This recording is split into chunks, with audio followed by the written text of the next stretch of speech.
Bom, boa tarde, meu nome é Paulo. A apresentação vai ser sobre otites médias agudas. Bom, iniciando aqui, a definição da otite média aguda vai ser um processo inflamatório da orelha média e dos seus anexos. As otites médias agudas elas vão ter dois principais picos de incidência na infância. O primeiro pico de incidência vai ser dos 6 aos 12 meses. Ele vai poder ser justificado principalmente por essa ser a idade mais ou menos em que a criança para de amamentar. Por isso, ela iria parar de receber anticorpos da mãe e isso seria uma possível janela imunológica para que facilitasse o acometimento dessa doença, a incidência.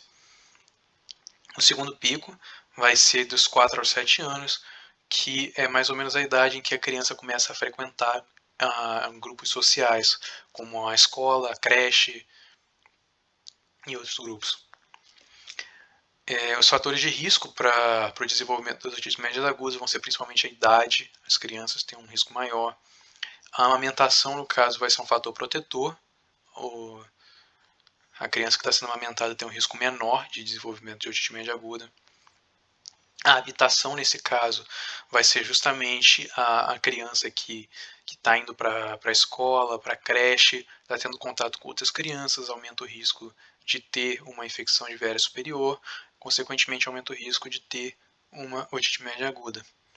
O tabagismo passivo em casa também é um fator de risco. Para as pessoas que têm alergia a cloro e fazer natação vai ser também um fator de risco, principalmente a natação em piscina, que no caso, normalmente as piscinas são higienizadas com produtos à base de cloro, por isso a pessoa teria problemas com isso. Além disso, pessoas com disfunção imunológica também teriam um risco maior de desenvolvimento de otite média aguda. Bom, em relação ao fator de risco da idade, nós teríamos aí principalmente a tuba auditiva, que vai ser o principal desencadeante aí dessas otites médias agudas, principalmente em crianças, que a tuba auditiva ela vai ter esse formato, esse tamanho mais curto, essa angulação um pouco mais horizontalizada, essa espessura mais fina, ou seja, é uma tuba auditiva que tem uma maior chance de entupir, é uma tuba auditiva que é mais fácil uma infecção de viária superior penetrar nela, porque ela é mais horizontal, ela é mais curta, e essa tuba auditiva ela vai se manter assim até mais ou menos os 7 anos de idade, ao fim do segundo pico de incidência da otite média aguda. E aí, depois dos 7 anos de idade, tem uma tendência que a tuba auditiva fique mais parecida com essa. Uma tuba auditiva mais angulada, uma tuba auditiva mais comprida. Bom, as otites médias agudas normalmente vão ser precedidas de uma infecção de via aérea superior, com algumas exceções, como no caso de uma perfuração traumática de membrana timpânica, pode acabar expondo essa orelha média, infecções hematogênicas e infecções linfáticas peritubárias podem também acabar ocasionando uma otite média aguda, e uma cirurgia que vá ter manipulação da orelha média e pode acabar aumentando o risco e acabar causando aí uma infecção de orelha média. O agente etiológico das otites médias agudas é variável, 50% é viral e 50% bacteriano, sendo os mais comuns vírus sincicial respiratório, vírus influenza, parainfluenza, rinovírus e adenovírus, e das bactérias, as mais comuns é a pneumonia, a influenza, a Haemophilus influenza, a catarrhalis, a piógenes e Staphylococcus aureus. Bom, a otite média aguda supurativa vai ser a primeira classificação aqui que eu vou citar. Ela é a mais frequente das otites médias agudas. Ela é mais comum em crianças, e 80% desses pacientes que têm otite média aguda supurativa, eles vão ter uma tendência a ter resolução espontânea, sem qualquer tipo de intervenção ou tratamento. Além disso, eles também podem ter uma tendência para evoluir para uma supuração. Então, a maioria do tratamento desses pacientes vai ser sintomático, só para aliviar esses sintomas, mas nos casos que não estão evoluindo espontaneamente, é interessante o uso de antibiótico para evitar complicações. O quadro clínico desses pacientes vai ser principalmente a otalgia, a dor de ouvido é o sintoma mais comum, mas também pode estar presente a plenitude auricular, a hipoacusia, febre, irritabilidade, também pode ter em alguns casos meningismo. Esses sintomas às vezes não são tão fáceis de se identificar em uma criança, principalmente quando a criança é pequena, por isso também pode ser considerado a presença de irritabilidade, de inapetência, a criança que está rejeitando muito a mamadeira, que está com um choro muito continuado, que nesse choro ela é irritada, leva a mão à orelha e parece estar sentindo dor naquela região. Em lactentes também pode ser identificado os sintomas de vômito e de diarreia. No exame físico desses pacientes, exame otorrinolaringológico, na otoscopia, no caso, principalmente no início do quadro, vai ser identificado ali uma hiperemia da membrana timpânica, como pode ser visto aqui na imagem. Já um pouco mais para frente vai ser visto ali uma membrana timpânica congestionada e abaulada. Em alguns casos pode ser visto uma membrana timpânica perfurada, mas essa perfuração da otite média aguda é uma perfuração que regenera espontaneamente.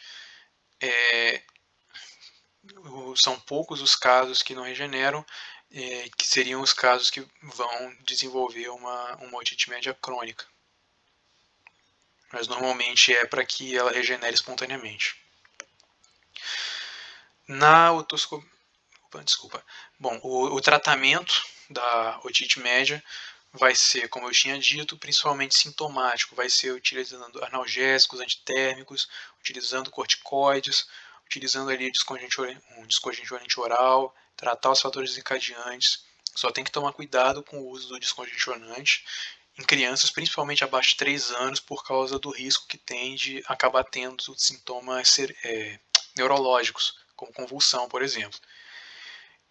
Nos casos que não estão tendendo a uma resolução espontânea, deve ser utilizado antibiótico terapia. O tratamento de primeira escolha é a amoxicilina com clavulanato para esses pacientes. Bom, seguindo em frente, a otite média aguda recorrente, ela vai ter como definição aquele paciente que tem 3 ou mais episódios de otite média aguda nos últimos 6 meses, ou o paciente que tem 4 episódios em um ano. Nesses pacientes, a gente tem que sentar, tem que fazer uma anamnese completa, um exame físico completo, um exame otorrinolaringológico completo, investigar bem esse paciente. Também devem ser pedidos exames complementares para tentar identificar qual que é a causa desse paciente estar tendo essa recorrência de otite, o que está acontecendo com esse paciente.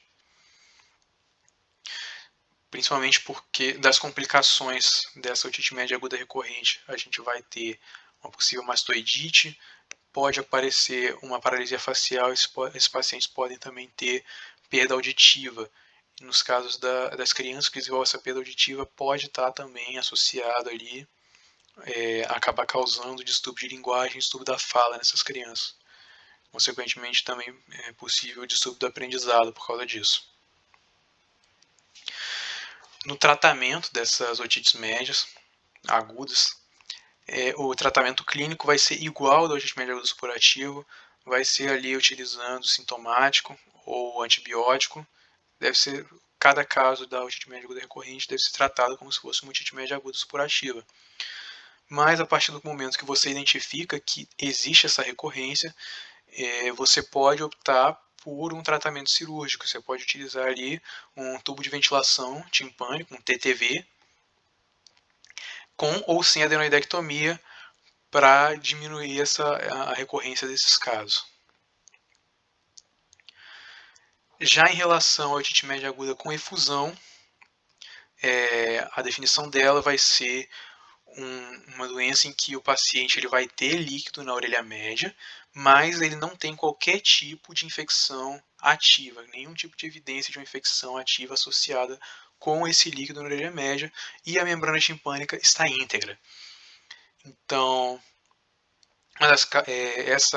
essa otite aguda ela vai ser uma das causas mais frequentes de hipoacusia nas crianças menores que 10 anos, e esse tipo de otite ele pode acontecer principalmente após um episódio de IVAS ou após um episódio de otite média aguda supurativa, em que o quadro já se resolveu, mas esse líquido na orelha média continua lá por um tempo.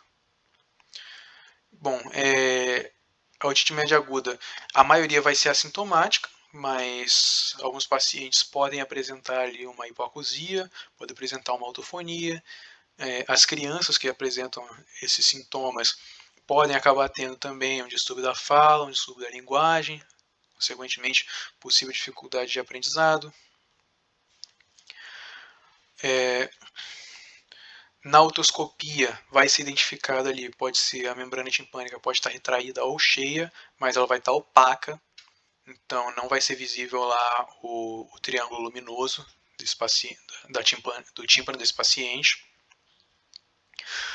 Em alguns casos vai poder ser visível o nível hidroaéreo dessa secreção, ali por trás do tímpano.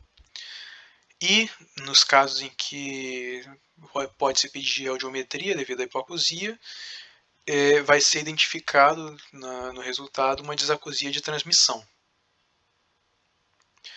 O tratamento clínico vai ser expectante porque esse paciente ele não tem uma infecção, então e o uso de corticoides e outros sintomáticos não tem nenhum tipo de evidência clara de melhora significativa. E o tratamento cirúrgico ele pode ser recomendado naqueles casos que demoram muito a resolução desse quadro. Pode ser demora a resolução e que o paciente às vezes está com a hipoacusia e está incomodando esse paciente. E aí pode ser identificado a inserção de um TTV, pode ser feito TTV com adenoidectomia, ou pode até ser feita uma mastoidectomia nos casos que tem acometimento da mastoide.